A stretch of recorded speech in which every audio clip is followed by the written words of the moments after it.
I've been in policing now for over 35 years, and I have seen it from all different perspectives, from the person that answers the phone, to the person that works in the jail, to some of the specialized investigative units, and for the last several years through administration. And through all those stops in my career, it became apparent to me that the way to have the biggest impact, the way to do the most possible good, is to lead an organization. And our organization at the County Police is a great bunch of people. There are almost 300 really dedicated men and women that are out there working every day. And it just seemed like the best possible avenue for me to continue to serve and to have that service have its most possible impact. How do you think that all of your experience will help you and makes you the better candidate from some of the other people running? I think that the breadth of my experience, the fact that I've been able to do so many different things along the way, the fact that I've been able to avail myself of some really good training opportunities. I was able to attend the FBI National Academy. That's a pretty prestigious training program, along with the Police Management Institute at Boston University. That's another highly regarded management program. That coupled with some educational opportunities that I've been able to have, and my experience just on the job with all the different stops, the investigative stops, the patrol work, everything that we've done. I think that puts me in a very unique position to have the broadest base, not only of experience, but also of training and education, that I think makes me the best candidate. Can you talk to me a little bit about what you think the biggest issue is moving forward for the sheriff coming in? There are a couple of things. One, I want to make sure that the trust that we have with our community, with our neighborhoods, we have, I think, a really good basis right now, but I want to make sure that we can expand on that and we can build on that. Policing has taken a lot of hits nationally over the last few years.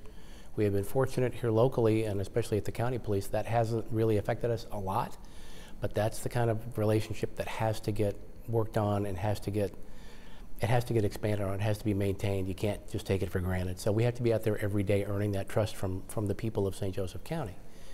That's just on a kind of an organizational and conceptual level.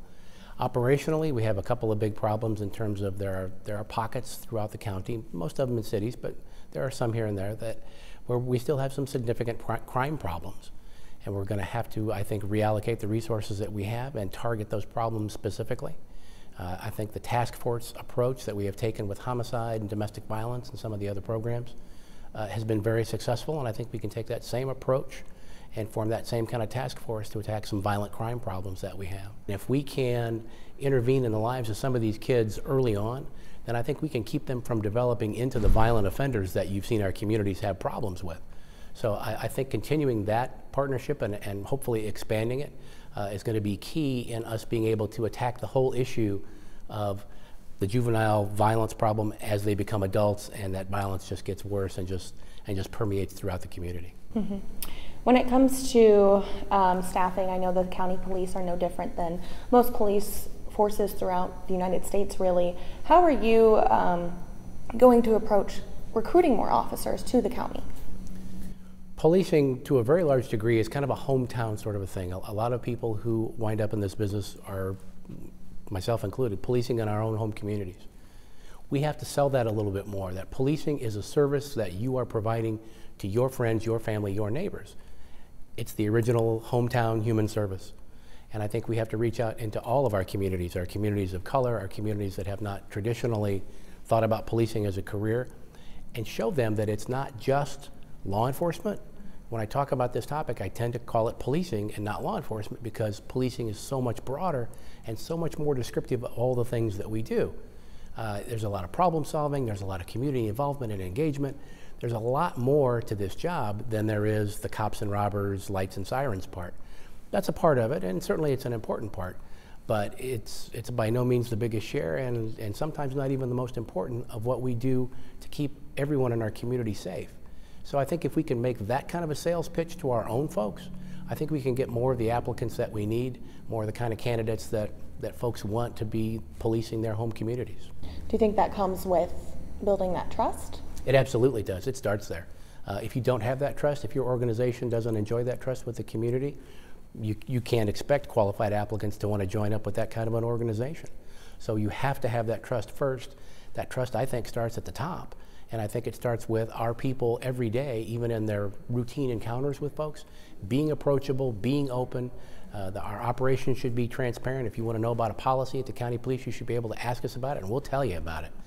Because none of these things are a secret. This is public money. We work for you. We work for the community. So we want to make sure that folks understand that and be as transparent as we possibly can, and make sure that folks know, hey, we live here too. We have a vested interest in this job being successful because this is our home as well. What are your concerns with the budget? Do you feel like the county police should have more budget, for things like recruiting people and maybe getting some higher salaries in there? We're in a fairly decent position as it sits right now. That doesn't mean that we have everything we need. No one does. I get that. It's public money. There are always competing interests. Lots of departments have lots of viable needs for more resources.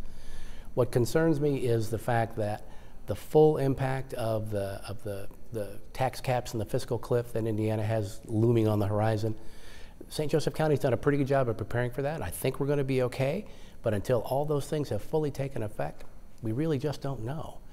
So there is going to have to be, I think, on the part of all county departments, a real sense of working together in terms of finding new revenue sources, maximizing the revenue sources that we have now, and continuing to be very, very careful and very good stewards of the public dollar and how we spend it. That's another reason why I think transparency in our department is so important.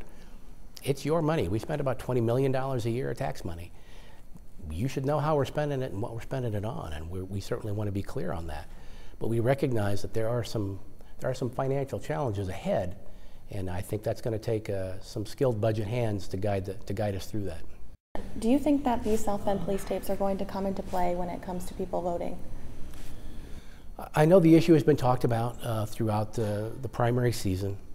It hasn't dominated to the degree that it might have.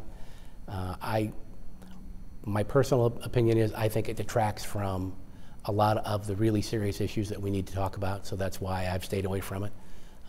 It's going through its own process, and that will land wherever it lands.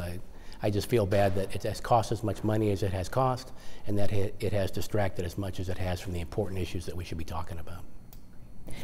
Is there anything that you'd like to add, or you would like people to know before they go out and cast their vote? I think folks have been really involved in this primary season, maybe a little bit more so than they have in the past. That's probably a reflection of national politics, but whatever the reason, I'm very grateful for the fact that people have shown the interest that they have shown.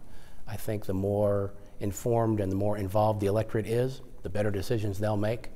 And I'm very comfortable with folks in St. Joseph County being able to make a very well-informed decision for the office of sheriff. I think we have good qualified candidates, but we've been able to, I think, distinguish ourselves, and everybody kind of knows where everybody's at. So I think the folks have been given a clear choice, and I know they're going to make the right choice.